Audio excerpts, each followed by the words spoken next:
first question, we'll go straight to it.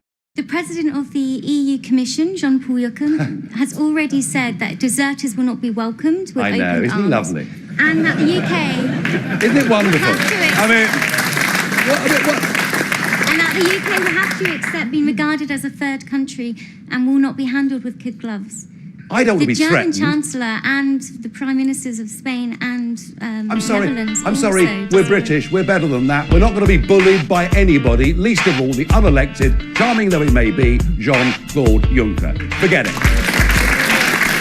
Thank you, Heather. We're going to go to another question now. You are anti-immigration. You use scaremongering and inflammatory comments in your campaign that have gone against people that look non-white. How are non-white British people going to... Actually, we couldn't care less.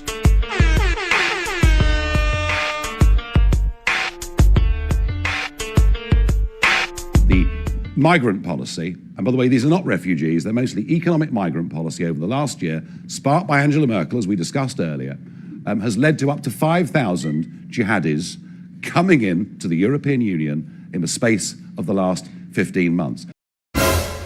Our current open border policy is damaging all of our communities, and here's our chance, maybe our one and only chance as a nation to get a grip on this issue. Imran, thank you very much indeed for your question.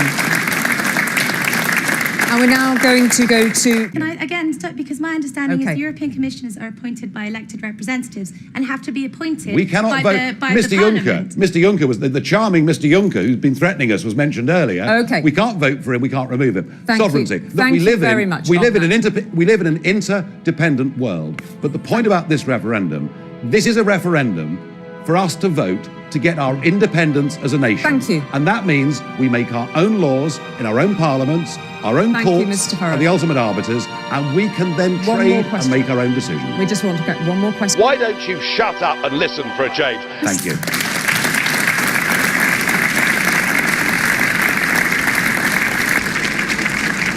Now, when we come back, David Cameron will be here to take more questions from our audience, so do please stay with us for that.